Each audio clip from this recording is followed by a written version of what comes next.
welcome to Radio Dead Air Tech Q&A. I'm Nash. He's Mike. We both work in IT. You got questions, we got guesses.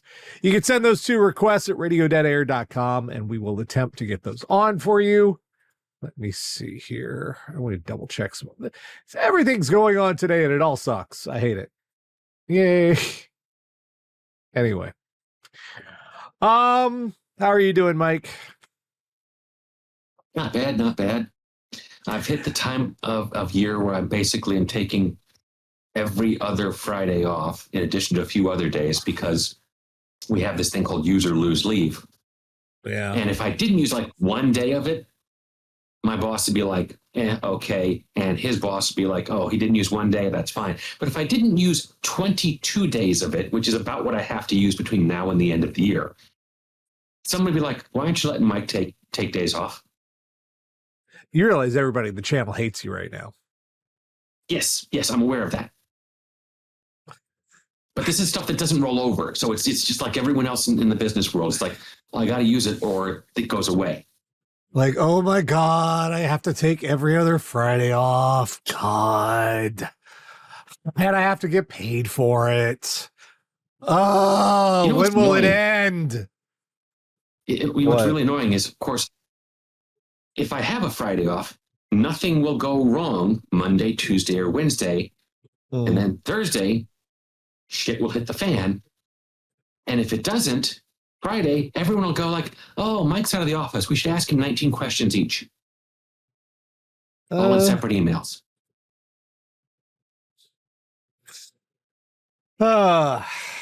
Well, I did not have such a pleasant week. Last Sunday, well, a couple of things here, folks. First of all,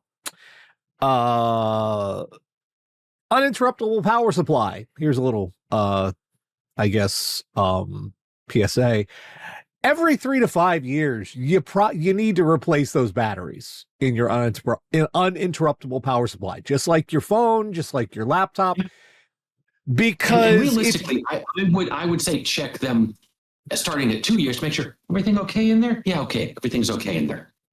Because your software for it should have a self-test. Because if you don't, what happens is you get in the middle of a stream and you think you've got uninterruptible power, and the thunderstorm starts and you think, oh, I'm fine. And it turns out you're not. And there's another reminder, do not just shut off Windows. Do not just turn your computer off. Actually shut it down. Because sometimes when you just turn the damn computer off, you can cause damage to the software structure. And that appears to be what I did. It appears to be it went down, it rebooted. What happened? Well, it went down, it rebooted. I was able to start streaming again. It went down again. I couldn't get it to come back. And by couldn't get it to come back, I tried to boot the computer, and it said there was invalid boot volume or something. Big blue screen would try to get in Windows. So then I tried to run safe mode, and it wouldn't run safe mode. And when your shit won't run safe mode, you're in trouble. You were officially things are messed up. Yep. So power supply is the reason I got my last tetanus shot too. Okay. When batteries inflate, they're very hard to remove from the enclosure. And when you're removing from the enclosure and you cut your hand on metal, and you're sitting there looking at it and going, when did I last get a tetanus shot? Yeah. I can't remember when I last got a tetanus shot. Yeah. I should get a tetanus shot. You should get a tetanus shot. Well, then after I tried to, I'm like, well, I wasn't super concerned. Hey, Yusupi, thank you for 41 months. You enjoy that great emote.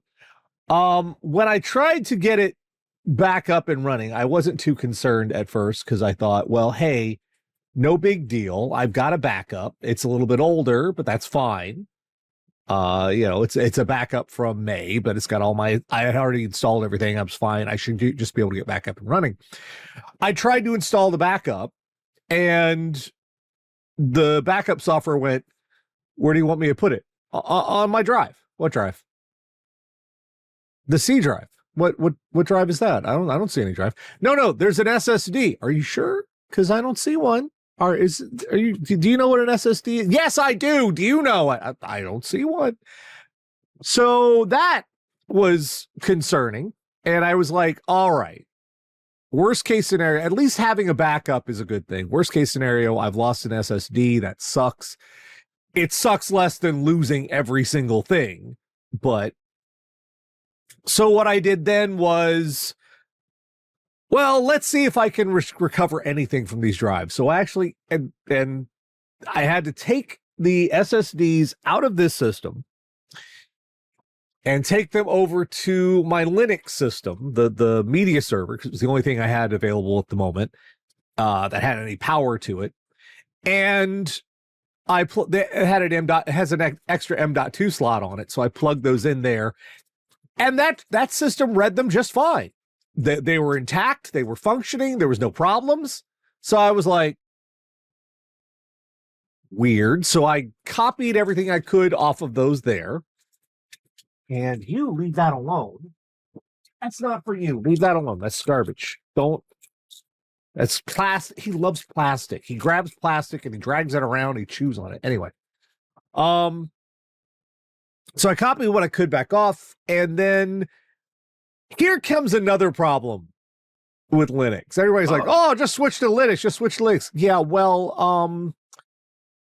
my backups are Acronis, and I can't restore a backup. Now I could use the boot media, but that wasn't working for some reason. In Linux, it was doing the same thing again, because once it booted up into Linux, it only saw the hard drives. It didn't see the SSDs. So what I finally ended up having to do was I had to drag out my 11-year-old laptop.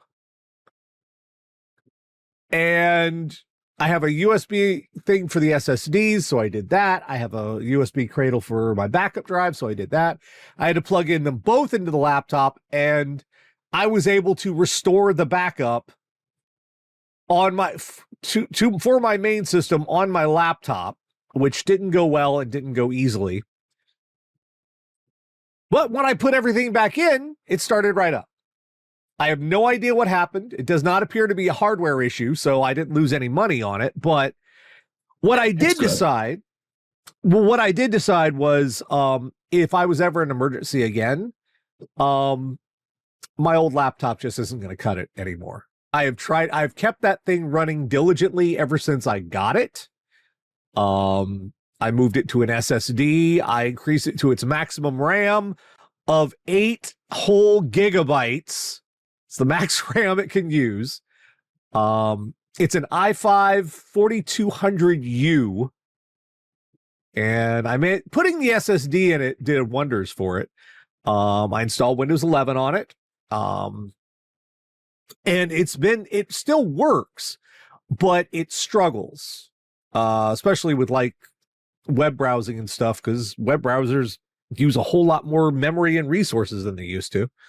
So I decided if this ever comes around again, it's going to be important for me to have a viable laptop. So I was poking, but because I'm me and because we know how to do stuff, I wasn't like, well, I'm going to go buy something brand new. I'm like, I can grab something. If I can grab what they do quite often is, if you check eBay, you will have these electronic surplus companies that get office laptops, and they'll sell them in bulk. Yeah. Oh, yeah. Absolutely. I've mentioned before that we're doing what we call a seat refresh, which is replacing a whole bunch of older computers, not even that old, they're just out of warranty, with newer computers that are in warranty.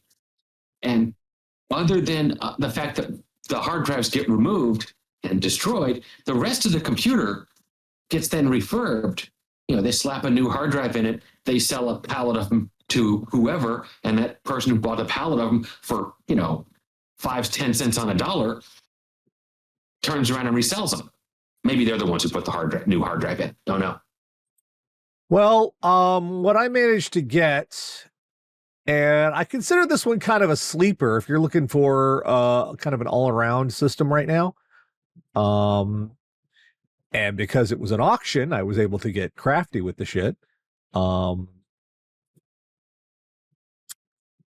me bring it up on screen. I can show everybody. Am I here? Yes. Trying to get the images where people can actually see them. All right, so bring it over here. Bada bing, bada boom. And here we go. Yeah, this is what I got. This is a Dell Vostro 7620. It is not the newest system. It is not the best, but here's the thing about it. It's an i7-12700H, which is 14 core 20. It's a 20 thread. It can do 20 threads. So that's a big step up from the 4 I was having. My previous laptop was a 4, grand total of 4. 16 gigs of RAM out of the gate, 1 terabyte NVMe out of the gate. So we got some good stats on it. And to make matters even better, it's got an RTX 3050 Ti mobile in it. So technically, this thing counts as a gaming laptop. It can play games. It can play games a lot better than the integrated graphics. Yeah, I wouldn't want to play something spectacularly high end on it, but you can play games. No, I mean, well, you could if you put like shit, you can do Cyberpunk on this thing if you put it on medium settings and use DLSS, which is the great thing about getting an RTX 3050 in there. It can use FSR and DLSS, which super scales. You take the little and make it big, and it uses less power. So I think it's only 4 gigabytes of RAM, so it's not the best thing in the world.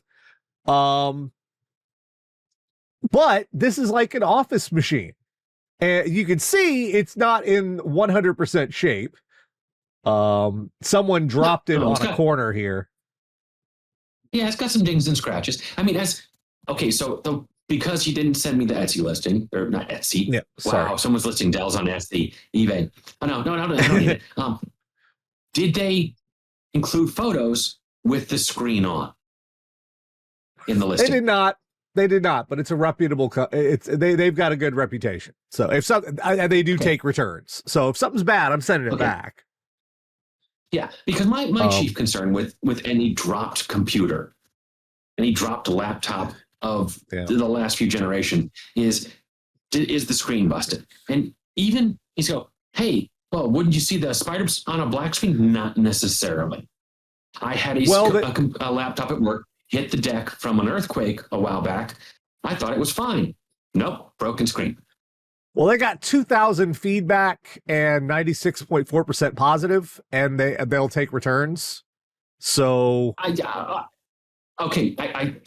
believe you can be pretty confident there. I'd have been happier if there'd been a power on display. Yeah, they got a 30-day guarantee on all their items. Referred for free refunds. Shipping will be free of charge.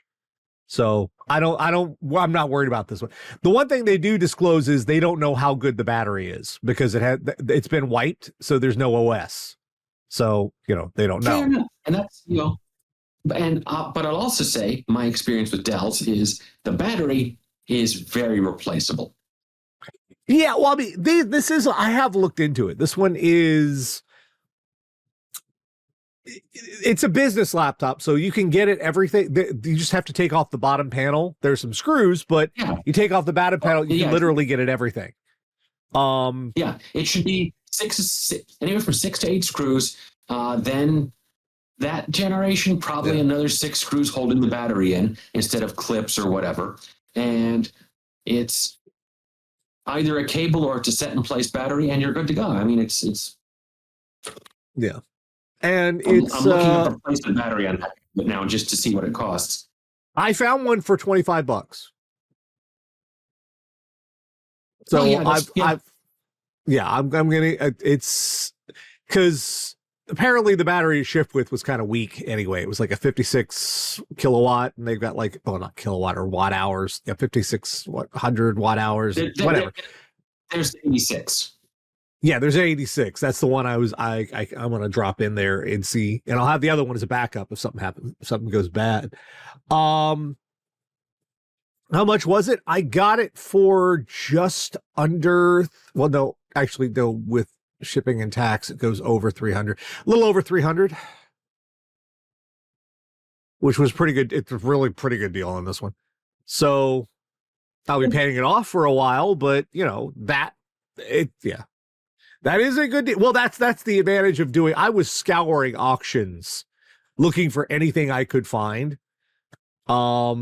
That I could get low price and just snipe out from others. These are one of these, no one's looking for this when they're looking for a gaming laptop. No one's looking for this when they're looking for like the high end shit. This is an office looking machine. Yeah. And you're just using it as a backup machine and maybe media server, right? Well, I don't need it for a media server. We got a media server, but this is a backup and a travel. And this is one that i7 12700 and having an NVENC encoder with the RTX 3050, I can stream on this thing. I can edit video on this thing because it's got CUDA cores. So I can do Premiere on it. The fastest thing in the world, but you could. Actually, it's pretty fast. 12.7, huh? How big a hard drive? 1 terabyte. Okay, yeah. 16 gigs of RAM, 1 terabyte NVMe. Yeah, it's a beefy little monkey. Apparently, it does overheat a bunch if you try and play games and stuff on it, but big deal. Just prop it up and the fans kick on full power. Yeah, it only has Rare. It only has the one M.2 slot. It doesn't have any 2.5 slots, so not very expandable when it comes to storage. It only has one sodium slot. The other one is hard soldered to the motherboard. So there's 8 gigabytes hard soldered, and you can put up to another 32 for a total of 40 gigs of RAM in it total, which that's the max it can do. And it could be a little overkill for a backup system like this, but you could. Well, I got 10 years out of my last laptop. I can get 10 years out of this one too. I get 10 years out of this motherfucker. So, I'm not, and I looked around, I can probably sell my old laptop for like somewhere $50-$60 because it's in pretty good shape. I've kept it up. I've upgraded it. It's still 100% functional, including the disk drive. So yeah, I could probably get like 60 or so bucks for it on eBay, which that goes right back into the price of this thing. So yeah, that's been my week. But yeah, if you can find some deals if you look around on eBay and you're willing to ride some auctions, a bunch of them at once and look for one, then maybe. But I think it worked out fairly well in any event. Anyway, what's not working out so well for folks? Because it's time for the news. If I can get my stories up here on the screen, please. Pretty pleases. All right. Where is it? Should be right here. There it is. Okay. So, first of all, yet another, it's still fallout from the Internet of fucking things. Still, after all, it keeps happening. And now it's got AI. One of the big problems with a lot of the AI systems they have is they are not very secure and they're allowed to do way too much. So if they're allowed to accept input from anywhere, basically. Yeah, and they're allowed to access things they probably shouldn't. So if you prompt it just right, you can get into systems and parts of systems you shouldn't be allowed in. And they still can't fix that crap. So comes up that some researchers have discovered that if you use a hidden calendar invite, you can get around Gemini. Once you're in, you can get around, you can start Zoom calls, send spam, read their internet browser content, delete calendar events. You can talk to them from out of their speakers and say horrible things. You can open their windows and turn on their heating. So yeah, because it's smart stuff. Yeah, what this is AI is now not just burning down rainforests every time you use it. It's now burning down your house. Yeah, because it can activate the boiler in your apartment. Now, the thing that really gets me here, it is not like we've not seen this sort of thing before. Right. Do you remember, Nash, a thing a few years ago, actually probably more than a few years ago, it was a really big deal. It was called Word and Excel macro viruses. Yep. Where people would, here's this important document you asked for, and malicious macros are hidden in there, and Word would just go, hey, those are macros, I'm going to run those. They fixed that, but apparently Google didn't learn any lessons from that. And you were saying, well, Google's a different company than Microsoft. Yeah, but they've got some of the same people, and they can certainly read. We're still doing that move fast and break shit. Everybody's trying to develop these freaking chatbots without any regard for security first. And they are involved in way too many aspects, especially with the Internet of Things. I just started getting into home automation this year, but it's because I'm relying on Home Assistant and a lot of devices that have no connection to the internet. They just connect to the local server and nothing else.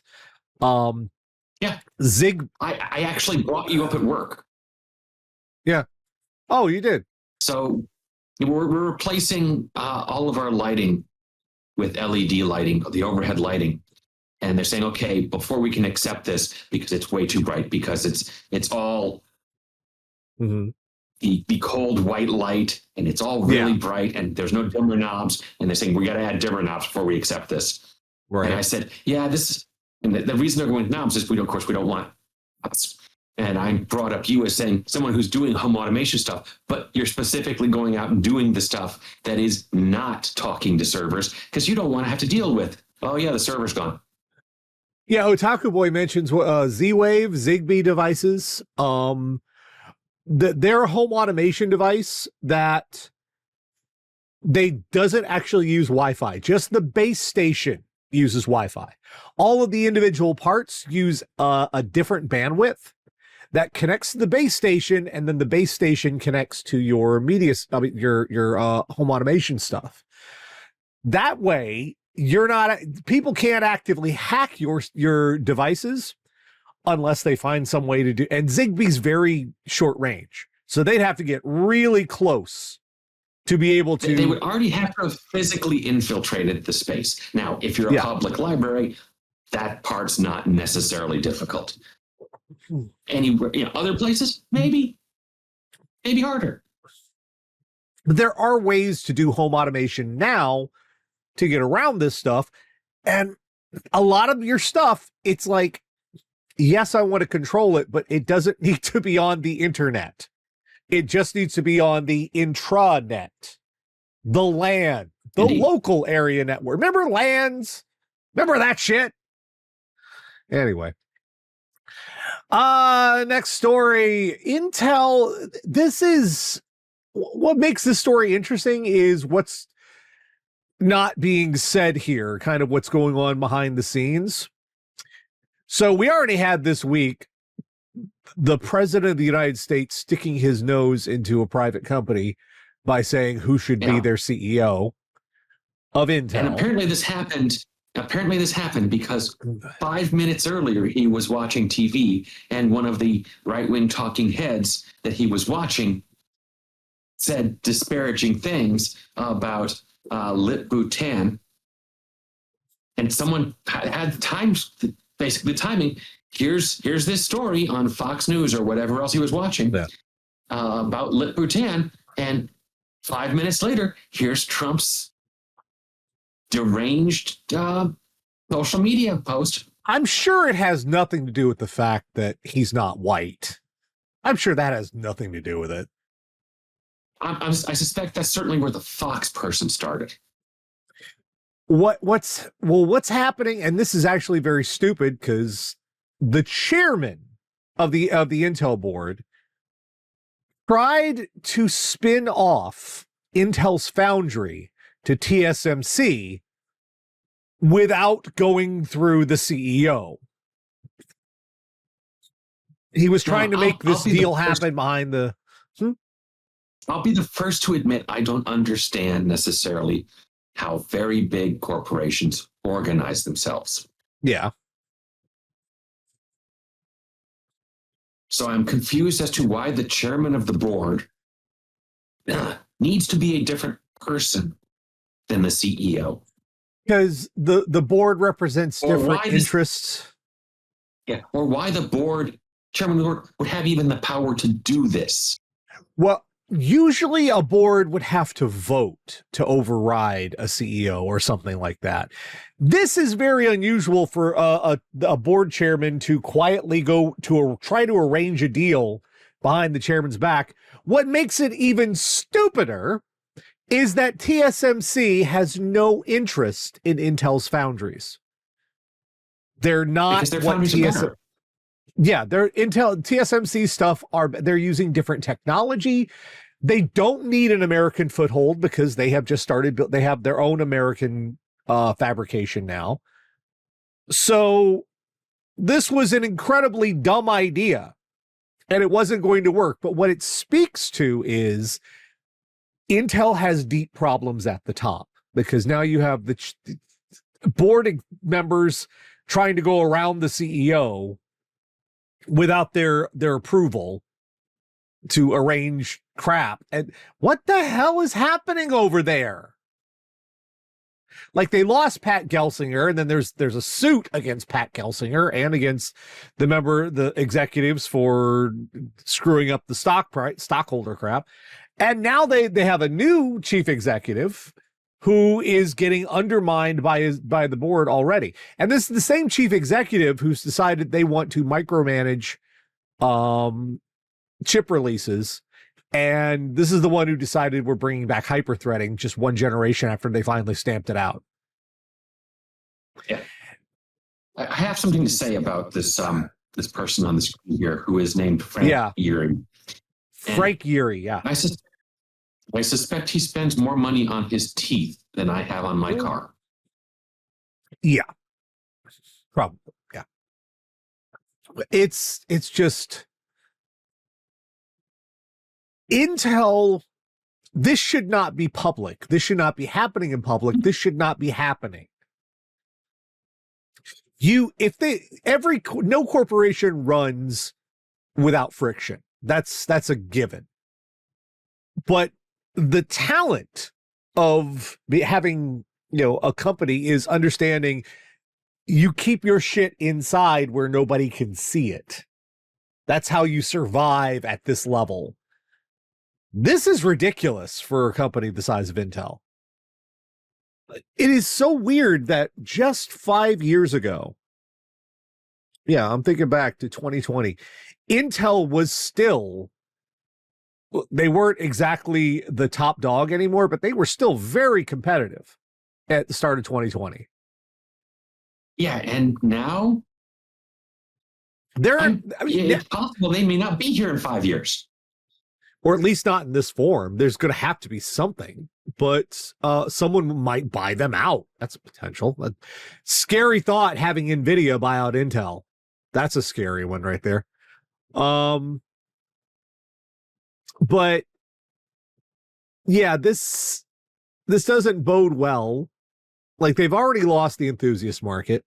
Very fiercely competitive in every other market, especially in Office, and in servers, even though they're still dominant in servers. Everyone, they're trying to chase the AI bubble just like everyone else, but they were late to it, so they're not going to get the bites of the profit that they could put. Because when it comes to selling the picks and the shovels and the gold rush, it's just NVIDIA. AMD got a little of that. Intel's nowhere near it. It's all NVIDIA doing the picks and they're scamming the money off everybody. Intel didn't get their bite of the scam. It's not like we've got to innovate for the AI. No, it's we've got to get as much as we can, gotta bleed them dry as much as we can before this whole bubble pops. And they weren't very good. They didn't have the leeches ready. So yeah. And we got one more tonight. Speaking of, we go from the picks and shovels to the actual people who are trying to get in on the gold rush.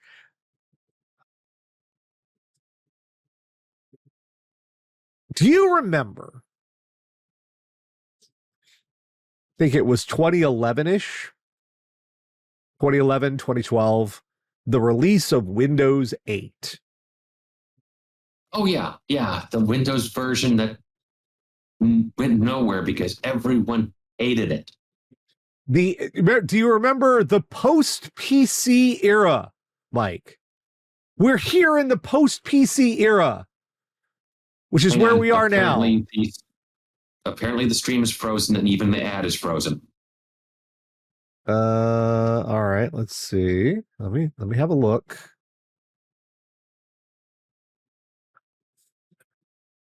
What the fuck is going on?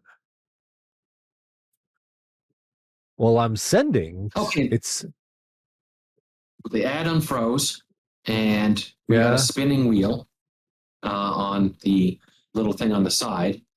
It's still showing man with white teeth. All right. Oh no, the ad froze again.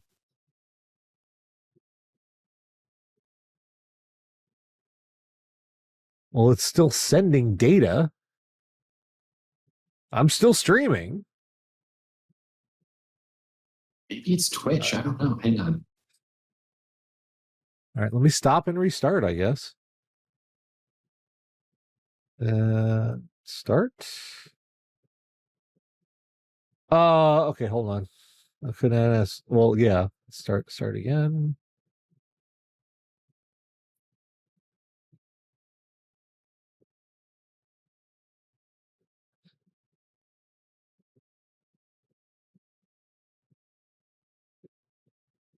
Could not access specified channel stream key. Hold on, what?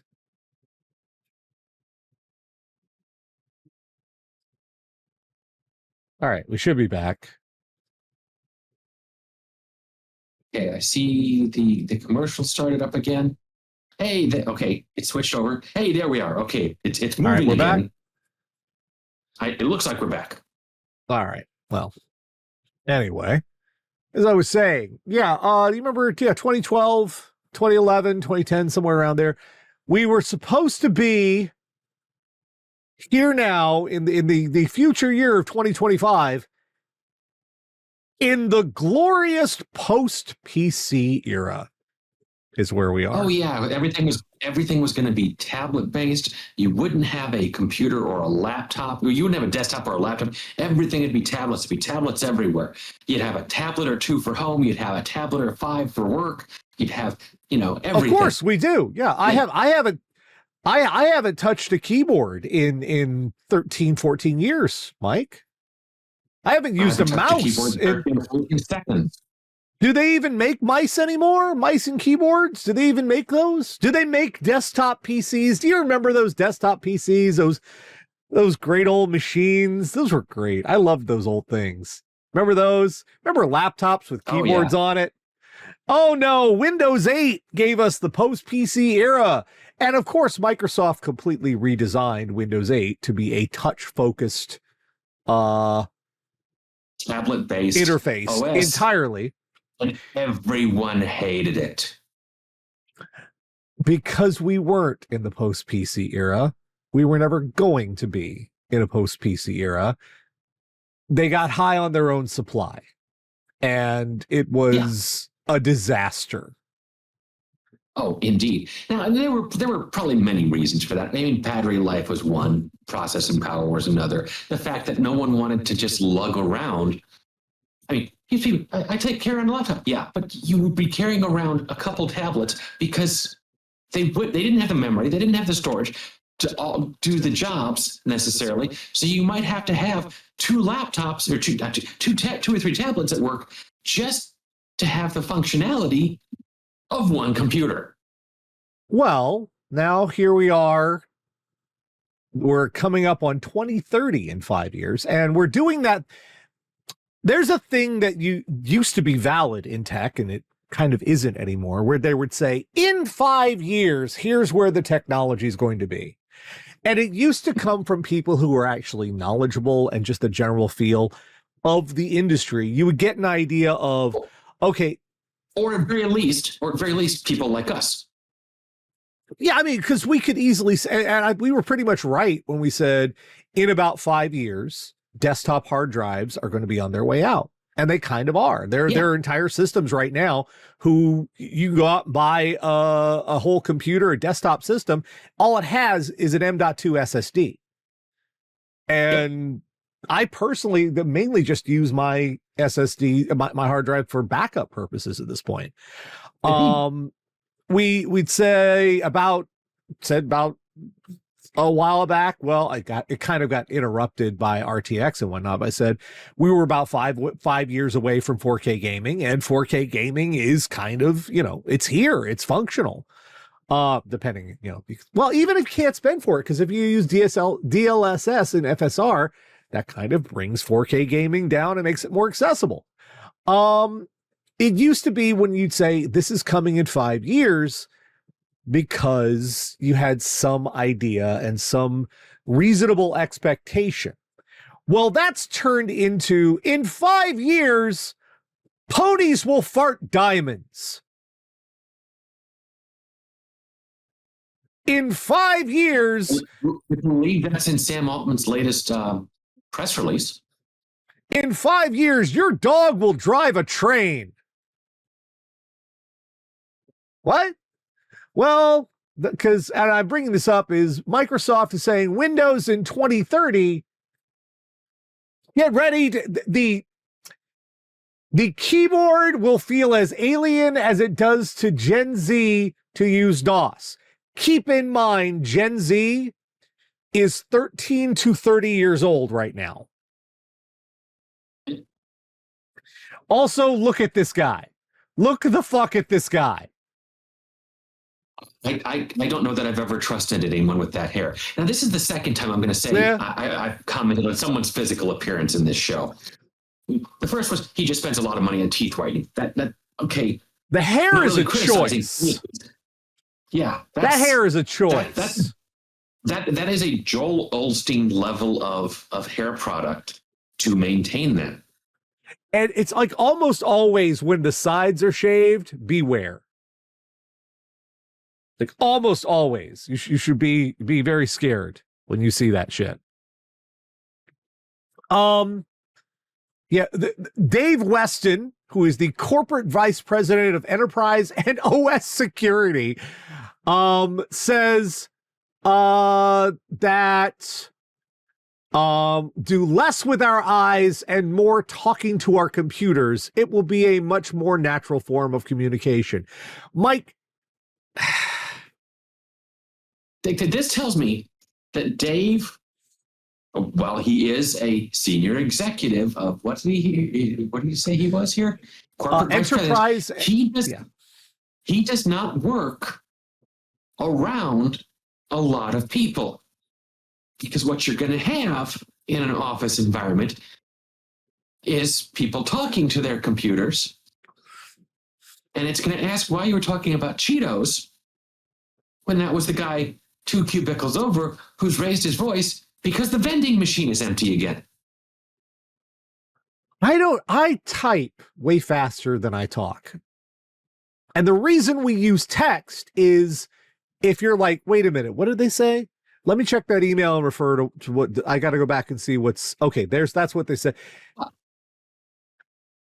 And the reason I prefer typing over text over voice anyway is because I occasionally have problems understanding people, but I can read what they write. Okay, I admit I have the occasional problem understanding what they're asking, but that's more on them at that point when it's in text. And I seem to recall just a few years ago, we were doing stories about, and maybe in the other show, Scottish people trying to use voice recognition software and not knowing what the hell they were saying. In 5 years, I strongly believe you'll be able to hire a security expert. What's actually under the hood will be an AI agent. But the way you interact with it will be a lot like you do with humans today. You'll talk to this agent on Teams, send emails, set tasks, and so on. Look, all right. If your AI agent, if you're telling this thing to send an email, and someone gets that email, and they're telling it, summarize this email. You know what you're doing? That's a phone call with extra steps. Yeah. And I don't like phone calls. Less toil work, the work we don't love today, and allow them to focus on what humans are good at. Ideation, creativity, vision, connecting with other humans. Except no, you have the AI will be connecting with them and then summarizing and then doing it wrong. And this is the one that blew my mind because it's immediately I knew this motherfucker has no idea what he's talking about. We will have unlimited compute in 5 years in the form of quantum computing. Not without like massive breakthroughs and people spending billions of dollars on Foundry. You would have to set up a freaking Manhattan Project level thing. You would have to have a total mobilization to even have a chance in 5 years of getting a quantum computer to the problem right now is at the small scale, they can get quantum computing to work. Yeah. But they're even in double-digit bits at a time, I believe. As you try to do more things, the accuracy starts to plummet. So they still have not solved. Think of it as the Pentium fault, only the size of a fucking skyscraper. If anyone actually remembers the Pentium fault. Dagger says has cold fusion written all over it. And now the other thing here is this whole, we're going to do it with the keyboard and the mouse. You know what this also tells me he's never done? What? He has never played an MMORPG. Yeah. Because if I'm talking to the computer to tell it aim shot, steady shot, steady shot, I am also then not screaming at my guildmates to not stand in the fire. Yeah, it's now, I should clarify something here. If any of my guildmates are watching this, yes, I know I'm the one who's often standing in the fire. I'm aware of that. I'm making an example. All right, so automatically I can already this is so sad. Because anyone with half a brain knows all of this is bullshit. This is not happening. These are lies. He is not speaking to users. He is talking to investors who also don't know shit about shit. That is big, red, blinking alarm siren lights. When you have someone this high, a corporate vice president in charge of enterprise, who is now speaking directly to investors and not customers. but spinning yarns to get investment cash, not getting people who need to use your products. Danger, Will Robinson. Danger. That speaks to me that Microsoft is in a lot of trouble. A lot of trouble. Or they didn't know this guy was giving an interview, which should also be a lot of trouble. This was on Microsoft's YouTube channel. And also, if you check their YouTube, not a single positive comment. It's had 38,000 views and only like 700 likes. 38,000 views, 700 likes. Yeah, Nash, I'm fuzzy on the whole good and bad thing. That sounds bad. That's bad. I'm surprised they haven't turned off comments because they're not going well. This is bad. Now, Microsoft's not going to go bankrupt. They aren't. They are diversified enough. They'll be all right, but they won't be great anymore. The company will survive. It's just they will lose a lot of money. They will have to contract. A lot of people will lose their jobs. Microsoft will look very different once this is all over. And a lot of people who are in charge now, making all these very stupid decisions, will have a lot of the company's money in the form of a golden parachute. And many people, and the computing is going to be, this is incredibly bad. All of these, to see a vice president talking like this, anyone who knows anything about quantum computing right now will tell you 5 years is insane. They aren't even anywhere near a viable long-term system for quantum computing. The accuracy rate is too low. You cannot keep the unlimited compute. That's not going to work unless you can make the thing able to add 2 + 2 on a consistent basis. And I know 2 + I know it can do it's. I'm exaggerating it, but hold on. You're not exaggerating, really. Someone with the because I read Ed Zitron stuff. Someone did, they released version 5 of whatever the hell their ChatGPT tabulation engine is. That's the one. And someone went back and asked it to count the R's in B's and Blueberry, and it didn't get them right. Now, they did another one that was just my absolute favorite this week. Someone asked one of them to design a submersible that was better than Titan, the one that, and one of the, it did a schematic and a diagram, and it, hang on, let me find it. Where is it? It labeled things, and one of the things it labeled was the emergency baby. Emergency baby, yes. Oh, I'm not gonna lie, I lost it at emergency baby. I printed out a copy for work because I got to hang that up somewhere. Well, yeah, I mean, the Navy sure as heck could use an emergency baby. Yeah, let's have a look here. Yeah, this is it had a flotation material, emergency sparge release. Yep. Multiple places for skids, which were not actually skids, and then of course right there in the lower right, the emergency baby. The emergency baby, and I mean, they also asked it this week to put up pictures of the last 12 presidents, and it could only count to 9.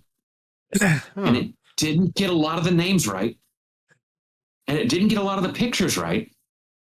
Escape Harch. Escape Harch. Yes. Harch. Hey, go up there, escape Harch. But you escaped.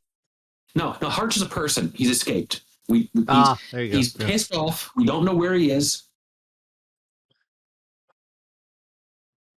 And this is the ultimate chat. This is the one having a team of PhDs in your pocket. That's this. Yes. And you know what the problem with that is, Nash? All those PhDs are computer engineers. Yeah.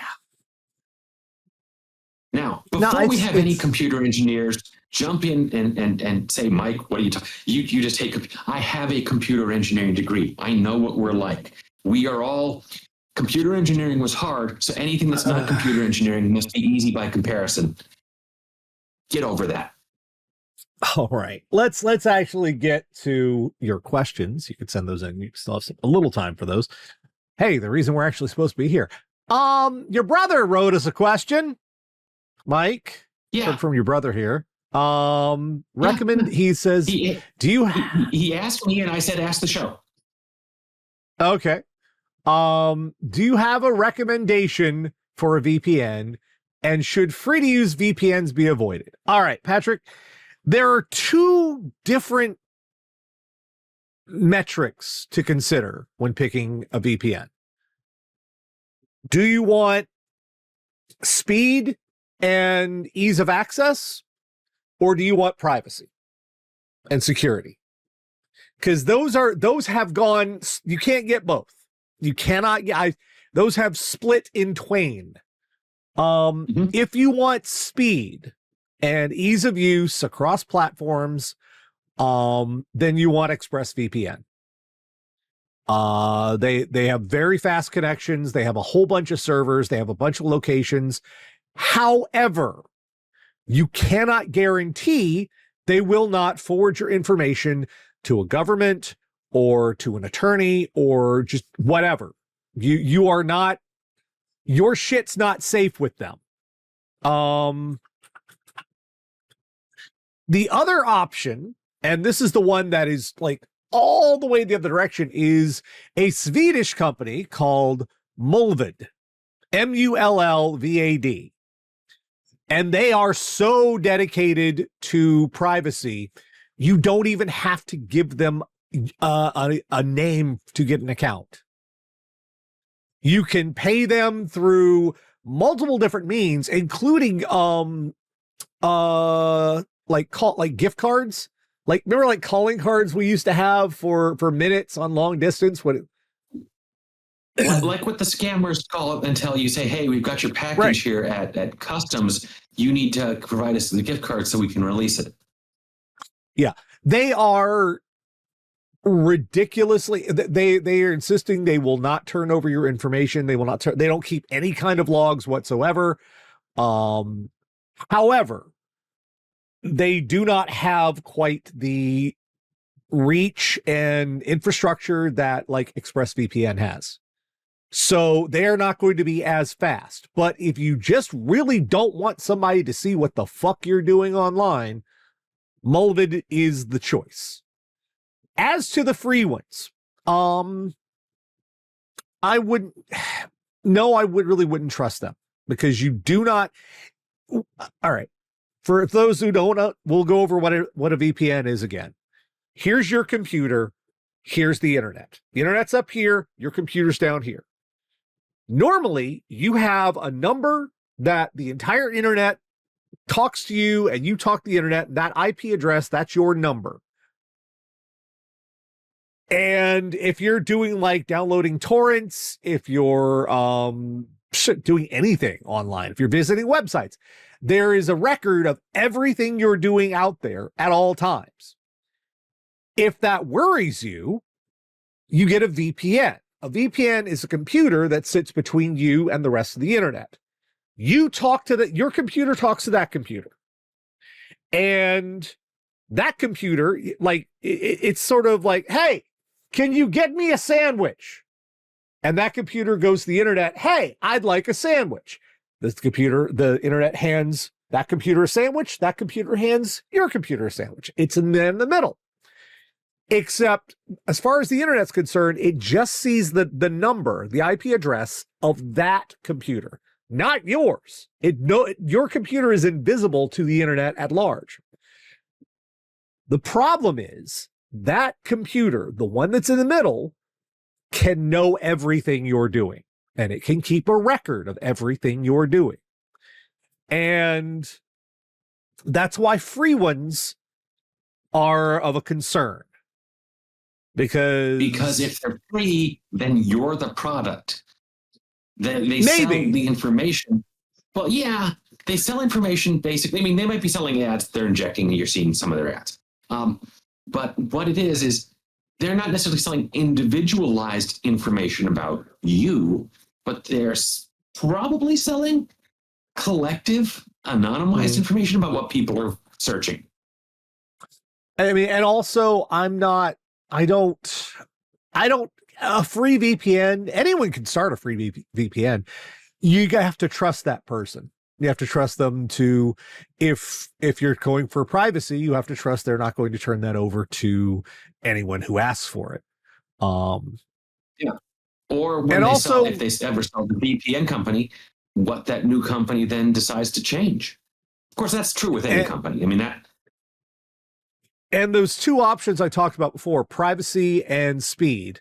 Well, you don't get privacy for sure with a free VPN. And as far as speed, the free ones don't have the kind of infrastructure that even Mulvet has. So they're not going to be as fast. The speed is an issue because you have to have a computer that has a lot of bandwidth. And if that computer's tied up, you need to be able to fail over to another server. Can't just crowd all on one because that ties up the bandwidth. And having them in more countries means you have more locations that you can access. So free ones don't really have that. I wouldn't trust them, and you're not going to get good performance out of them. That's the downside of the free one. So if you want super privacy, mold it. If you want something that is guaranteed to be fast, but we don't know how they're going to react to like government subpoenas and whatnot, because legally, Patriot Act, if they get served a subpoena and they turn over your data, they don't have to tell you.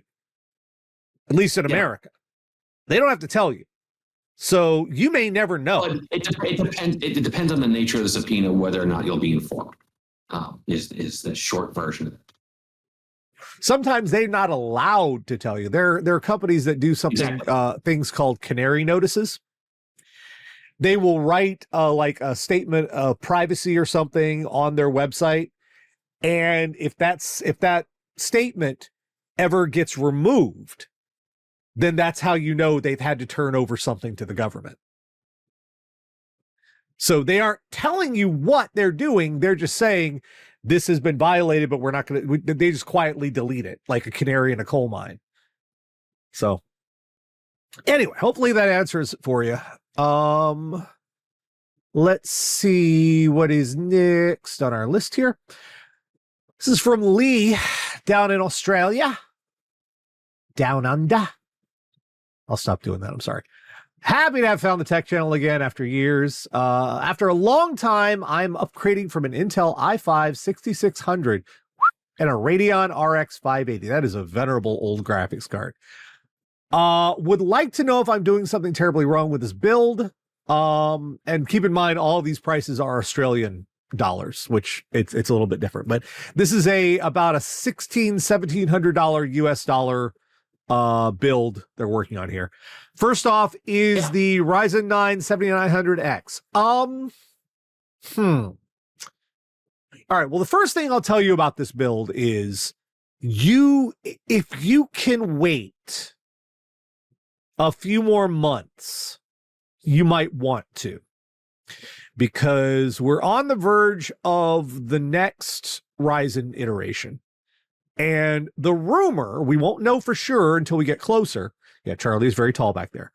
The rumor is that they are going to be moving to more cores per CCD.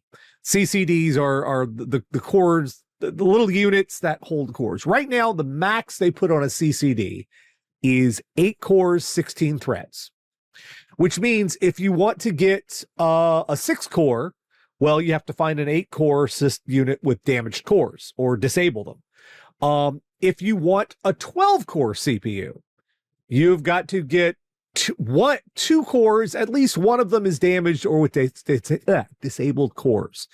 And the same with the 16-core one. The reason that becomes an issue is there's always a tiny bit of latency between the 2 core units and the RAM. And this was a big issue, like early Threadripper when they first started doing this sort of stuff. and it's gotten better, but there's still a bit of latency to it, and it can slow things down. And it's why the X3D CPUs have a little bit of issues when you get like the 8-core, the 9800 X3D is, rock solid, but you get to the 9950 X3D, the 16 core, the 32 core, the 16 core, 32 thread. Yeah, that version. That one has only one of the CCDs has access to the better RAM. What I'm trying to say is they're going to be potentially moving from 8 cores per unit to 16 cores per unit. That means there is no longer, if they make a 12-core CPU coming out, like the 10900, the Ryzen 9 10900, let's say that's what they're going to call it, and it's 12 cores. Yeah. That means even though it's got a couple of those cores disabled, it's only one unit. So there is no memory latency, and there's no latency between cores anymore. And what Nash is saying is if you wait a few months, you might get significantly better capability at a similar price. Mm-hmm. Or what you might also get is big old price drop. And another way to potentially save money here. I'm going to double check this price. Let's see.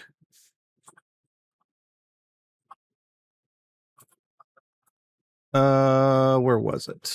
Where is it? Yeah, pgrid.app. This is for Australian prices. I saw this earlier. Let's see. Don't want GPUs, I want CPUs. I'm looking for the regular 9700. There are two versions of the 9700. There's 9700X and there's the 9700. There's very little difference between the two. It's just the 9700 is out of the box. It runs at a lower wattage and a lower clock speed, but you can crank those up yourself. There's no lock on it. 7900. Look up Australian price. What do we got? Yeah, and the 9700 or the 7900. I keep wanting to call it a 9700. It's different. That's a different CPU entirely. Where's the 7900? God dang it, Bobby. Where's that 7900? Dang it, Bobby. I'm watching too much King of the Hill. Dang, it's not on the list here at all. Huh. Well, that's wild. All right, so I guess you're not. The difference between the two is slight price difference. Like, if I look in America, if you can actually find it here.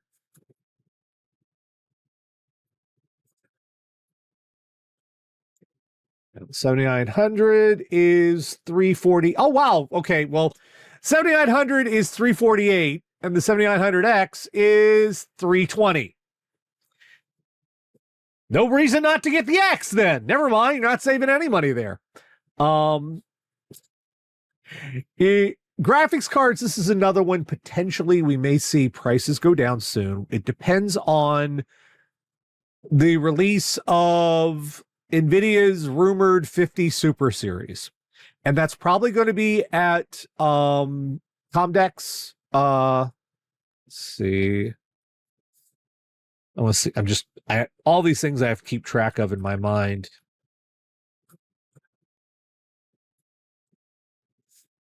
That 40 series announcement. I'm just trying to figure out where it was announced. GPU Technology Conference. All right. Yeah, it was a Super Series. When were the Supers announced? Super was January 2024. So probably you're looking at January of 2026. There's going to be a potentially a Super Series for the RTX 5070, 5070 Ti, 5080. Probably not for the 4090. But what that'll do is that will have a downward push on prices because the other ones, the non-supers, are going to drop. Right now for a card, you got probably the best of a bad lot, I have to say, because you picked the 7800 XT, which is an older generation, but it is that price-wise, it's faster than the only other thing you could potentially get in that price category, which is the 9060 XT. Same amount of RAM, but the 7800 XT is faster, and yeah, that's a good choice. But you might be able to get better. The choices here aren't bad. You just might be able to get some better prices on them soon. Motherboard, Gigabyte B650 Eagle. Yeah, that's pretty solid. No frills. You've got everything it needs to do on there. It's got a PCIe 5.0 video slot. You don't have that. You don't have a SSD slot, but that's okay. All you need is the video. Like if we're talking about what you need, I mean, there really aren't a lot of PCIe 5.0 drives yet anyway. RAM, and what they DDR, are really expensive. Yeah, CL36 6000 Corsair Vengeance 32 gig. That looks good. Samsung 990 Pro. The only thing I'd say there is if your budget can afford it, I would bump it up to 64, but that's me. I always like over putting lots of RAM in a system. Yeah. That Samsung 990 Pro 2 terabyte with the heatsink. Number one, don't get them with the heatsink. That motherboard's going to come with some.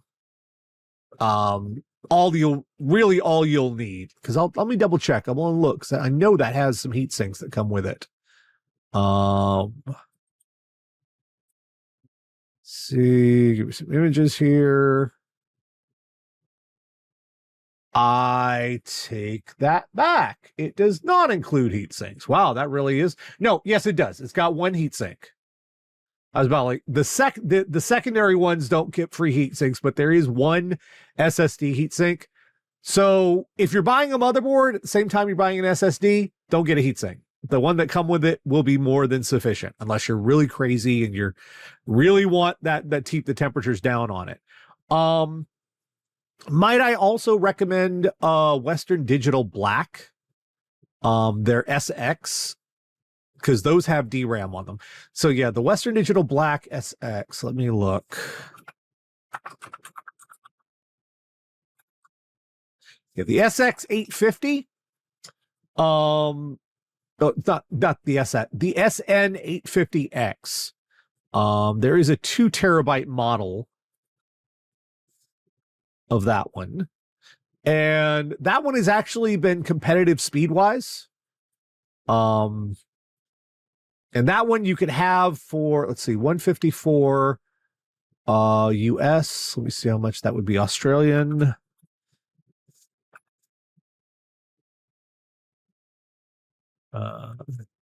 You get that for 235 Australian, which is save a little bit of money there on what you have on your list here.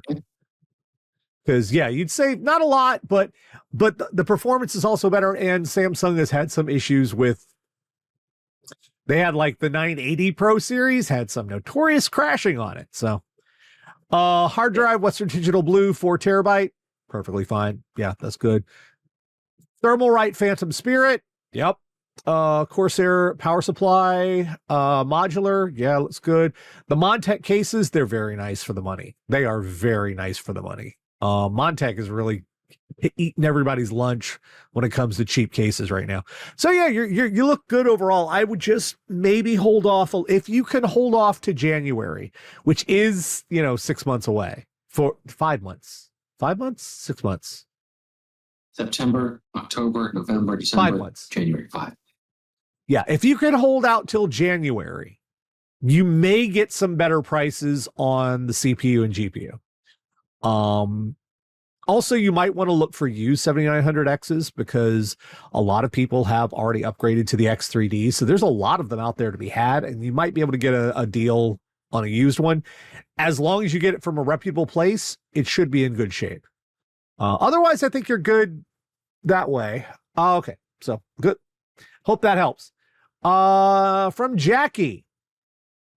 Hey, Nash and Mike, was following along with your computer crash saga on Blue Sky, and I wanted Nash to explain Why he doesn't think people should water cool their computers anymore.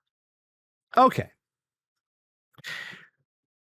When I started with the all-in-one coolers and the water cooling on my system and stuff, which was a long time ago, over 10 years ago,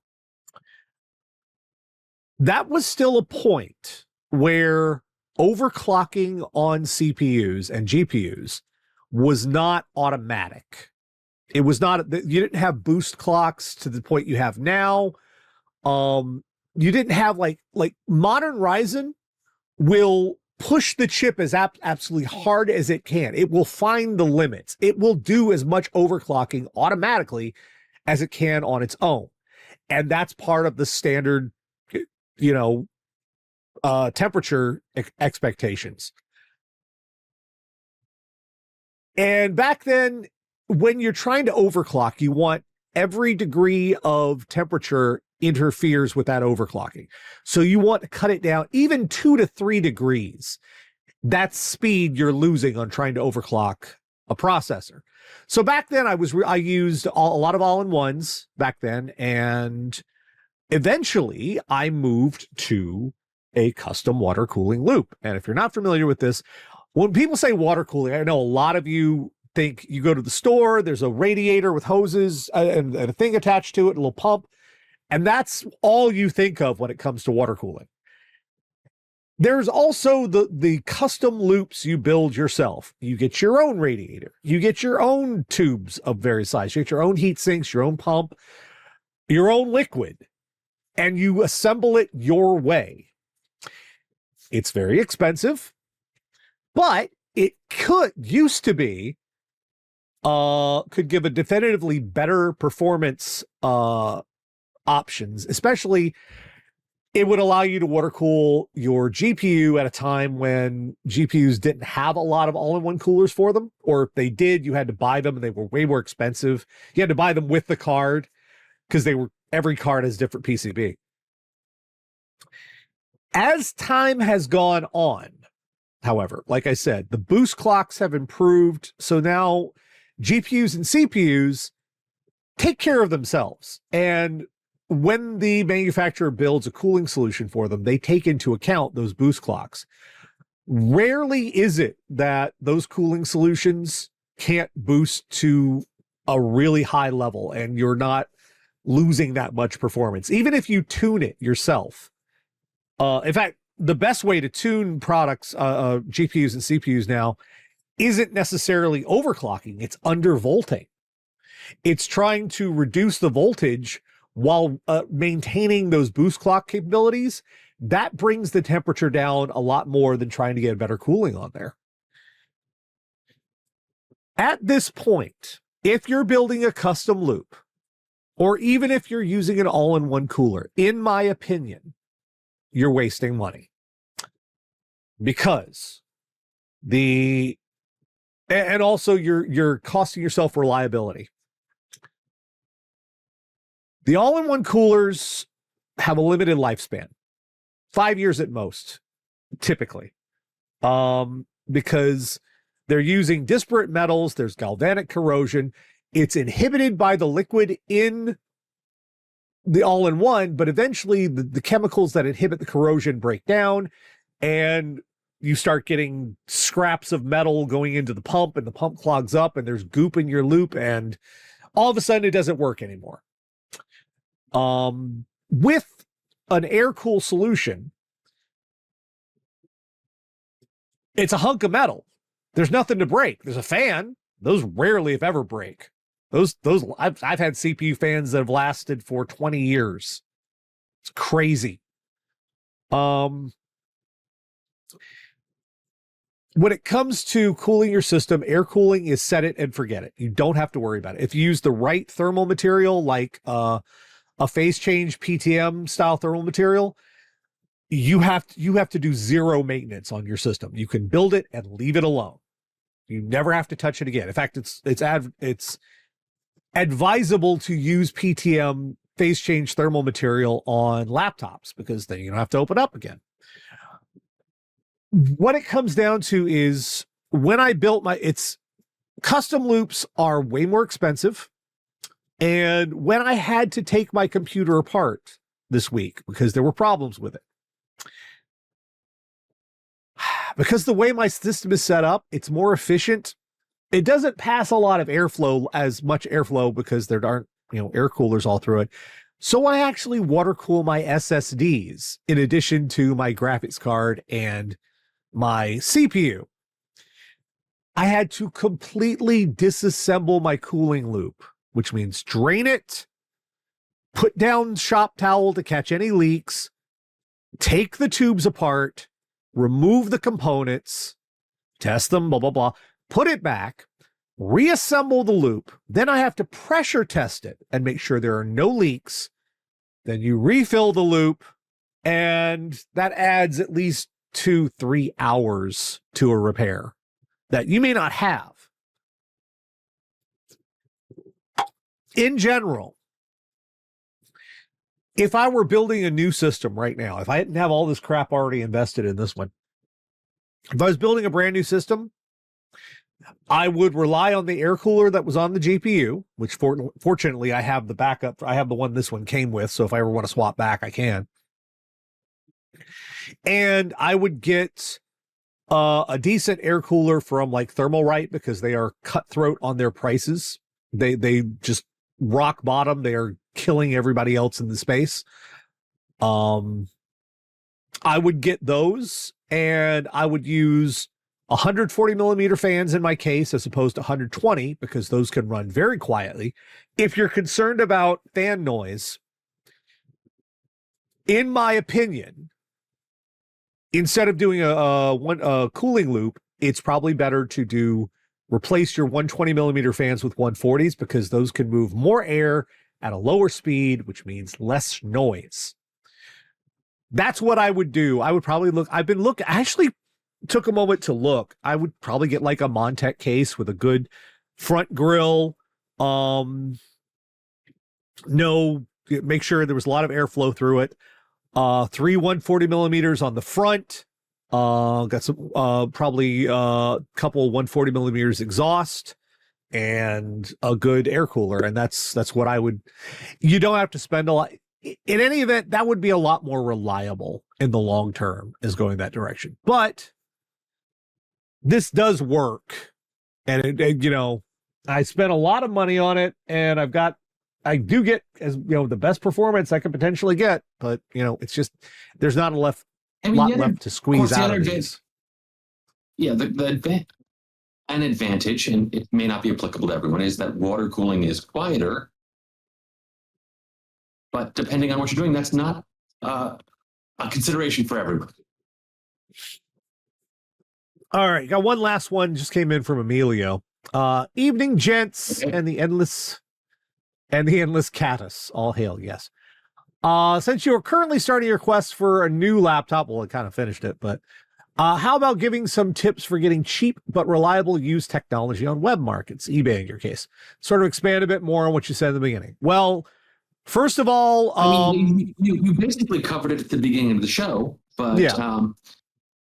Look for a vendor with lots of reviews, because someone who says, "Hey, you got a 5-star review," I've got a 5-star average, and you look and he's got 2 reviews. Like, that's not going to be statistically valid enough to work on. If they've got a 4.8, but they've got 5,000 reviews, we're like, okay, this guy seems pretty reliable. Yeah. The biggest point that you get scammed on a place like eBay is people with they can lose their account. They don't care. Someone who's got like 10,000, 5,000 reviews, that kind of feedback, they don't want to lose their account. That's worth money. So they're going to do what they can to keep you happy. Make sure they accept returns. A lot of the places you will say they don't accept returns, unless you're capable of fixing stuff yourself, make sure they accept returns. Lots of pictures, as many pictures as possible. Do not count on the ones that use generic pictures. That's a bad idea, because they're using, you don't know what the actual product looks like. One, I like to look, like, the laptop I'm getting is technically 2 generations back, technology wise, But just because it's a little older does not mean it's not currently on a par with the modern stuff. And Intel's 12th gen are still great CPUs.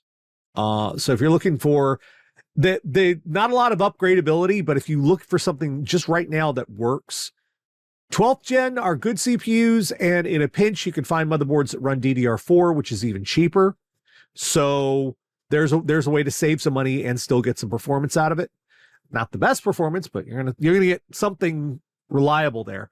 So yeah, looking back 1 or 2 generations, I wouldn't go back any further than Intel's 10th generation, Ryzen 5th generation. In fact, these days I wouldn't. Ryzen 7 AM5 is what you should probably look for. But if you're in a pinch, you can find a cheap AM4 motherboard and then a Ryzen 5000 type CPU. That's okay. That's pretty decent. It'll do you. And for graphics cards, I wouldn't go back any further than Radeon 6000 or RTX, NVIDIA RTX 3000. 2000 are still kind of good. They still give you access to DLSS and whatnot, but they were the first generation and they had hitches. So the 3000 series of RTX cards is probably a better bet. But if you're looking for like real budget stuff and you don't care, like GTX 10 series can still do some stuff. Older CPUs still work. It's just it's what you want to spend money on and how much money you're willing to spend. Oh yeah, when you're bidding on this stuff, it's kind of like gambling. Decide how much money you're willing to put into an auction and then do not go past it. Yeah. Have maybe a limit. You get lucky, you find something that's ideal for you and it's got to buy it now and it's within your budget. But usually you're going to be, often you're going to be, oh, I like this. Okay, I put my bid down. Oh, someone outbid me. Speaking of, I was trying to snipe. Someone has an 8 terabyte drive right now with 2 minutes left on it. And it was at 300. Now it's up to 356. And I'm like, nah, too rich for my blood. Sorry. I really wanted I wanted 8 terabyte NVMe, and like, that was like, could I get it for this cheap price relatively? Nah, I'm not spending. No, let it go. Let it go. Indiana, let it go.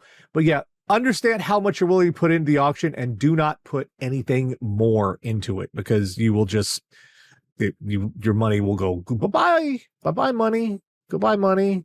I liked you. We were friends, but now you are gone. Yeah, I'm pretty sure I'm pretty sure they've got at least a $450 bid on this thing. So at this point, if they can get this thing for $366, more power to you. Good luck, sir. You got in there first, and I'm not going to force up the price just to spite you because I'm pretty sure you've got a pretty high bid on that fucker. So you enjoy your SSD. Anyway, that is going to do it for us this week. Oh yeah, one last thing. No used hard drives. Yeah, just can't. You're risking a lot there, and I'm not really in favor of used power supplies either, just because you don't know what might be almost wrong with it. Yeah. All right, folks, that's all for us this week. We'll be back next week. 9 p.m. Eastern, Saturday. If you have any tech questions, please go ahead and get those to us.